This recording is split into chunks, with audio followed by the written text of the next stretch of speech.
The franchise recap is back and on to season 29, Invasion of the Champions. Airing February to May 2017, this season saw 26 cast members head to trusty Thailand for 15 episodes of sweaty competition for their share of $350K. The format had a lot of evolutions within it. First, we were doing Island 2.0, as you had to earn your way into the Oasis, aka the house. Then there was the second team that entered, the Champions, entering partway into the game. First time that had ever happened, hence the season name and theme. And then it also featured our first ever purge at the end, or near the end, when we had to even the numbers out between the champs and the underdogs, and we did our first ever Purge daily challenge. Plus, one other important piece of history outside of the format, Ashley creates the phrase polydicking this season, and where would we be without that? With the storylines of this season, we do have to talk about the format a little bit more, because it was really one of the biggest stories of the entire season, was just how well executed this pretty convoluted, in theory, format actually, like how well it actually worked. We start with only, I think it was 16 or 18, however 18 it was, competitors, non-winners, non-champions, all on the beach, kind of feeling like they were playing the Island 2.0. They had similar, a bungalow to sleep in. They were given minimal food and everything. They were at least doing a regular dailies and eliminations version of the challenge, however, but they stayed there. And it worked incredibly well to give us the 3-4 episodes worth of just those people before the champions came into the house, and we brought back a lot of storylines that we had seen over and over. This was an incredible way to actually let some new faces shine, let them breathe, and it worked fantastically. We got lots of different relationships out of this group being on that island together. We got lots of drama and lots of stories and character arcs that began here and would finish this season, the next one, or over the course of the next 3 or 4. And the island was an interesting concept that they tried way back when. It obviously, we've talked about that season and went kind of horrible, but doing a 2.0 version of it, but only for a little bit of time, was really smart and I think worked perfectly. You can gripe later on with the format. It does, there's something to be said of it's underdog versus underdog and champ versus champ in the elims. Maybe it should have been one versus the other, but we had seen that before, in the champs team just dominated the 2 times we'd seen contenders versus champions, and this gives us incredible elimination matchups on the champs side. So I think as far as manufacturing stories and elims and everything goes, like, this format was designed to do it, but did it in a really, really good way. Then let's talk the cast itself. We'll start with the one champion that definitely needs to be called out first before we get to the rest. CT, of course, is back, which was a very emotional return post DM's death.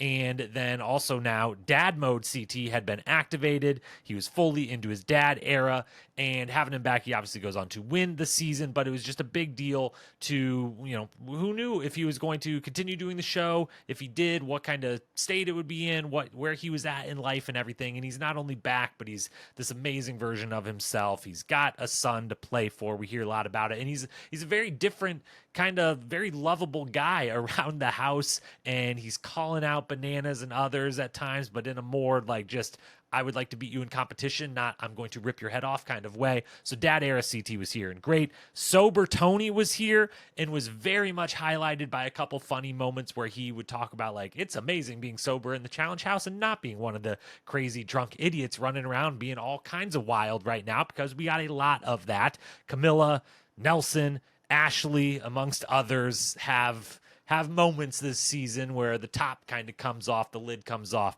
and the emotions and the rage and the anger pours out of those 3 and others. But speaking of, especially Nelson there, we'll come back to Ashley, but Nelson, this was the beginning of the Young Buck trio. We had Corey here, we had Nelson here, we had Hunter here at the beginning of the Young Bucks versus Bananas, targeting Bananas, not wanting this guy to win again. And that was a refreshing thing to have in the house, not just new faces, but new faces who were like, hey, that guy always wins. Why do we let that happen? Let's not do that. We're going against that guy. We don't have anything personal against him. We just don't want him to win again. We want to be here. We want to win. And obviously the 3 of them do quite well throughout this season. And you also had Ashley and Amanda with OG Shane coming back in, starting the Lavender Ladies crew. doing a lot this season, definitely a main storyline. You had Sylvia, you had Nicole, you had tons and tons of people, and overall this felt like, both because of that early section where we got to just be with them, but then throughout the season getting to make sure at least half of the people that stayed were on that Underdogs team. It was the start of a new challenge era. It really, really was. Rivals 3 to this season feels like two completely different worlds. The bringing in of the champs feels like, yeah, we're bringing in these old folks to play with these new folks. It just felt like if there is definitive lines to be drawn that aren't just, hey, big round number, so we're in a new era, this felt like this is the start of something new, a bunch of new faces. They're going to be the new main characters, main storylines, even if some of them are working off of some of the older players like a Bananas for their storyline. These are the new faces of the show. There was a lot of romance this season. There's Ashley and Hunter. There's other Ashley and Dario. There's Laurel and Nicole's. Everything starts here between the two of them. There's Zach and Jenna, of course. There is the rumored Jenna Bruno, maybe not, on the airplane on the way out there, and then Zach shows up and they all have to deal with all that. There's Nelson and LaToya, I think, and then I think Nelson gets like turned down by Sylvia. All these new folks, they're horny. They're out there having fun. Some of them didn't even care that they were in island setting. Didn't matter to them. They were all in, and we get a lot of messy romance. We get some drunken nights of, people not super happy with their new flings, showmances, and et cetera, et cetera. Great stuff there. And then competitively, it's a really quality season start to finish from a competition standpoint. It's high quality dailies. All of them are really, there's really no bad ones in the bunch. There's a bunch of really, really good ones. My favorite is probably Knockout, which was kind of like team balls in. Tony rocks Bananas World, and it has a really fun confessional about saying how much fun he's having. The Underdogs have a multiple player advantage during this physical battle, which, it is what it is that they gave the Underdogs the advantage. But hey, again, they were learning from times past where the champion teams, what do you know, smoke the non-champion teams when given a fair fight. So they didn't make it a fair fight every time here. And then the eliminations, we got 3 of the 4 classic, true best eliminations ever. They're the kind of 4 that stand above the rest. And we got 2 versions each time because there's always double limbs. And because of that champ versus champ, underdog versus underdog, we got some incredible matchups on the champ side. We had 2 pole wrestles, Darrell beating Zach, which was incredible, Cara beating Ashley. We had 2 balls in, Darrell beating Bananas, super duper memorable, Laurel beating Cara, super duper memorable. We had 2 not so fast, my favorite game, I think the best challenge elimination game ever created. CT smokes Darrell, not because Darrell did a bad job, and you might mention Darrell here in all 3 of these scenarios, but CT maybe the best not so fast not ever created. And then Camilla beats Laurel in that, in one that definitely it would be great to have back and maybe get Laurel into that final instead of Camilla in this situation, but it is what it is. No one dominates the season, even with, the advantages there for the Underdogs team during the team portion, but they split 2-2. No one is winning all of the dailies in the beginning individual portion, and it's just good competition all the way through. Even in the final, you feel like, Camilla, Nelson have a shot against CT and Ashley. It's just really high quality the whole way. Other memorable moments then that we haven't mentioned, these aren't exactly in chronological order either. Again, this is getting harder and harder the more I have to go off memory and whatever recaps I can find online, although I'm getting into the seasons where I think I'm going to start finding some more blog posts and things that are going to be able to refresh the memory. But other things that need to be pointed out. Theo not doing the swing at the beginning. TJ being very disappointed, goes all the way up there. He won't do it. He has to come all the way down, and he's gone. Darrell and Shane's reunion was just really fun to see.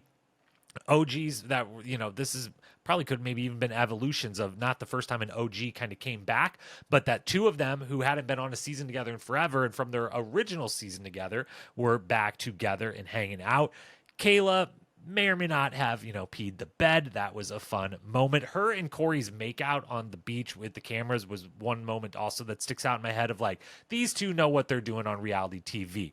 They walk over, they basically bring a cameraman with them and then stop and have this big makeout in the middle of this open field. It's, they both knew what they were doing. They're professionals at this at an early stage in their challenge career. Sober Tony, we mentioned, Darrell versus Bananas and Balls In. Again, I will reference that one again. It's probably, of all the amazing eliminations eliminations, the one that stands out the most or stands the test of time the most. Nelson betraying Corey when we get to the purge, and it's kind of a multiple stage thing, and it comes down to a 3-person reverse tug-of-war scenario. Nelson has kind of made a deal with Shane on one side, and of course with his boy on Corey on the other, and instead of going into the middle like they say and kind of going 2-on-1, Nelson's just like, screw it, I'm just going to go for me. Gets out, Shane eggs him on, causes a little dust up between Corey and Nelson.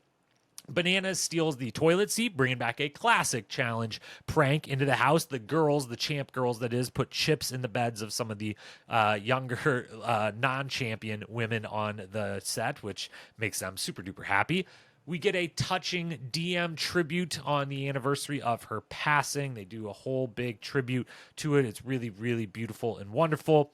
Corey and Nicole in the final famously got to work on their puzzles. This was the moment like, hey, you two real good athletes, great additions to the show. You're bringing drama, you're bringing intrigue, everything else.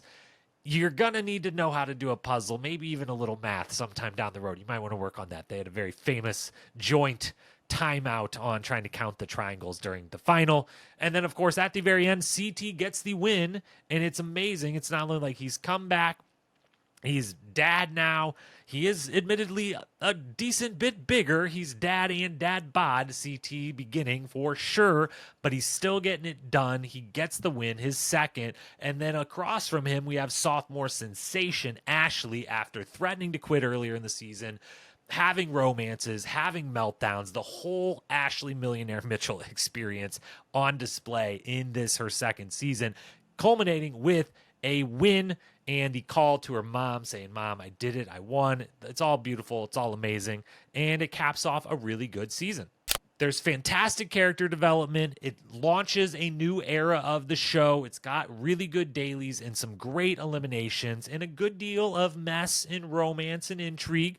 It's overall a really great season. It can only top out at great. I stop. It's one of those, especially now that I'm doing all of these, from 21 on, mostly off of memory more than anything else without actually doing the rewatch. It's one that, like, it doesn't have those super high level moments that stand out, the like real iconic stuff that maybe would push it up to the top of the great tier or even flirting with the all-time tier. But it's just all the way through really, really good. Start of a new era, sets the franchise back on a really good course. It's in the great tier. It's getting a B+. Thanks for watching. Don't forget to subscribe so you don't miss out on the upcoming Battle of the Eras recaps and coverage. Tune in tomorrow for Dirty 30.